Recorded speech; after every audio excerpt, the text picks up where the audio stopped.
பௌர்ணமி அன்னைக்கு பூஜை முறை, வழிபாட்டு முறை ஏதாவது இருக்கா? அப்படி இருந்தது அப்படின்னா, அந்த பூஜை முறையும், வழிபாட்டு முறையும் இந்த நாளிகையில செய்யலாம் அப்படின்னு சொல்லிட்டு ஏதாவது இருக்கா?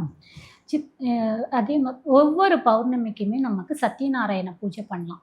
நீங்க யாருக்கெல்லாம் செல்வம் வேணும், எனக்கு தரித்திரமாவே இருக்கு, எனக்கு எந்த இது வழிபாட்டு முறை பண்ணாலுமே எனக்கு வீட்டுக்குள்ள செல்வம் வரமாட்டேன்துன்னு நெனைக்கிறவங்க சத்யநாராயண பூஜை பண்ணலாம். சத்யநாராயண ஃபோட்டோ வச்சு பண்ணலாம். இதுதான் இதுக்கு முன்னாடி நான் பண்ணதில்ல, இனிமேல் தான் ஆரம்பிக்க போறேன்னு சொல்றவங்க இந்த சித்ரா பௌர்ணமி அன்னைக்கு ஆரம்பிக்கலாம். ஆரம்பிச்சு மாதம் மாதம் வரக்கூடிய பௌர்ணமிக்கு செய்யலாம்.